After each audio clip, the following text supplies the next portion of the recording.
So we've got Oriol Servia. This is Curt Cavin on IndyStar.com. We'll do an 11 o'clock show, a 3 o'clock show, and then tonight the driver wrap-up at 6 o'clock. And where the driver wrap-up is usually the fastest of the day, so maybe you could step up and be a two-time appearance today. Listen, I wouldn't mind doing that every day. Every day? It would be a good sign. Tell us how your morning first kind of starts out. How soon do you get here? What do you do? Well, I have to say I really love the Indy schedule, because we run from 12 to 6. So, I can wake up at a normal 7:30 hour. I wake up, I go for a little run, go to the little gym, not much, have breakfast, and come here, show up just before 11 usually, and it's you still have all the whole day ahead. And then we do run a lot. That's one of the things in Indy. You end up doing a lot of laps, trying a lot of different things, especially on days like today that it's hot and windy, which makes things a lot more difficult for us. But usually that's the weather we're gonna have, on the 26th. So you want to be out there in a similar conditions as race day. So you're gonna see a lot of people, I think, going out. Do you stay out at the track when you get up and start your routine? Are you staying here or stay in a hotel? No, a lot of drivers stay at the track in the motorhome. For some reason, I know why. I love leaving the hotel room that it's a mess and coming back later and bang, everything being perfect and ready waiting for you and not having to worry about that. So I like being downtown in a hotel where I can just walk around, have a good dinner and. Okay. So today's Wednesday. If I can use my fingers, Saturday, Sunday, Monday, Tuesday, Wednesday, day 5. And what point does the kind of intensity start to ratchet up in terms of people feel like and they need to start making gains? We don't have 35 cars or 38 cars, so kind of you're going to make the field, but at what point does the intensity ratchet up? Well,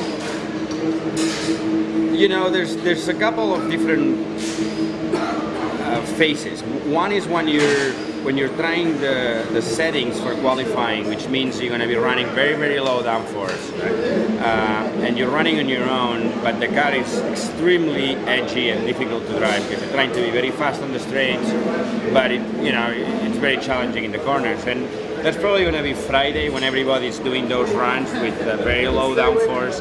We have the high boost for qualifying on Friday already, so it gets very, very intense. Like, you better be on your A game because every lap, every corner has to be perfect, or you can mess it up very quickly. Then also Sunday, then we start, if you qualify properly, then you start doing a lot of what we call like race seams, and you have the downforce, and then you're trying to run on big packs to see how your car is going to react with dirty air, with the turbulences, a lot of cars. And that gets intense because, you end up being in a pack like in a race, and at these speeds, cars do not behave always the same, and you have to have the spotters like switch on like on race day because things happen very quickly out there. So it gets your heart rate up for sure. So Friday and Sunday are kind of your more active days. So. Yeah, qualifying is one of the most exciting days of the year, obviously, just because I was kind of throwing that one out there. I assumed you knew that Saturday was going to be tough. Saturday is going to be So good. You got all the guys working. This is not your car. That is your car. It's got the cowling. But when was the last time you did something on the car and actually turned a wrench of any car? I could lie very easily, but it's been a long time, actually. It's good that they don't let me do it. For many reasons. So no, I really trust my guys. The most I do is change my visor and my helmet. That's all I do. If they said we're going to swap today, could you do anything on the car? I'm not trying to put you on the spot. Yeah, listen, trying to get. I actually am a mechanical engineer. Right, that's why. So I should be saying yes to that question. But I don't. I mean, of course I could do basic stuff, but I wouldn't trust myself, really. Could you be on pit road when the car comes down and be kneeling there waiting on that car to stop, change the left front tire? Could you do that? I think I could do that. I would be a lot slower than my guys, like by a mile, but I could do that. What I mean by could you do that, do you have the mental capacity to sit there and wait on a driver who can be a little bit coming in kind of feisty? Could you sit there and wait on him, have the patience? I don't know. I don't know. I think I could if I knew the guy and I had been working with him, But on race day, I can tell you, when we're coming hot as we can, especially in the yellow. You know, there's a lot to gain. So you're pushing your limit almost as much as you push it on the track. You try to brake late and have a little, like, couple tenths of a second advantage, and you know, you get very close to those guys. So I tell you, they're brave. Well, I don't know if you think about that ever when you're in the car, because that is something. I mean, I couldn't drive the race car, but I most certainly couldn't sit there and wait on you to come flying in, or anybody else for that matter. The truth, to be honest, you're not. I mean, of course, you know, you don't want to hurt anybody. I mean, that's you know, taken. But you're not even thinking, I don't want to hit them to not hurt them. You're just thinking, I don't want to miss the marks because I don't want to waste time. All you're thinking is advantage. I want to get an advantage.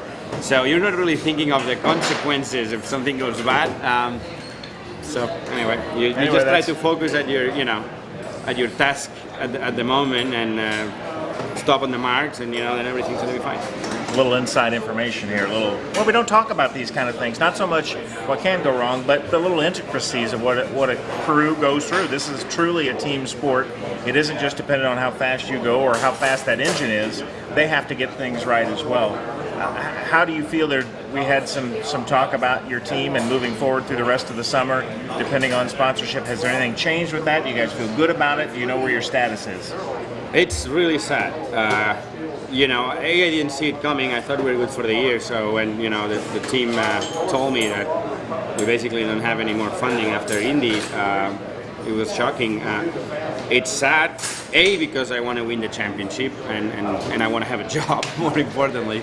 But B, because we worked so hard to put such a good group of people. I think I have one of the best teams I ever had, and it's showing this month how well prepared we are in the last two races, you know. So I think it's a missed opportunity not to be able to continue. At this point, we do not have the funding to continue, and as far as I know, nothing's changed. So it's sad. But the last two races, your team has looked very good, very competitive, top 5 type of car.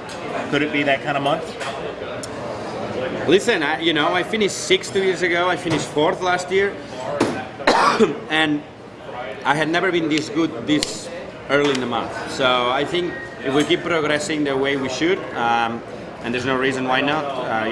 We have a plan, and we've been sticking to it, and we've been just, we have a few things on the test plan, and we're just going through every test item and learning from it, and not rushing, which is the big thing at this place. You're here for so long, running so much, you can get yourself lost, and we haven't done that. And I don't see why anybody could be any better than us, honestly. So it's going to be up to us to do our job right, especially on May 26th, and I think we can do it.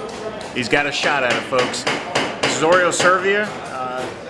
Going to win the race. I don't know. Hey, he might be a top 3 guy. I'll give you a top 3. 22. Number 22, Panther DRR. Again, join us at 3 o'clock for another update, and at 6 o'clock at the end of the day. This is Curt Cavin for IndyStar.com.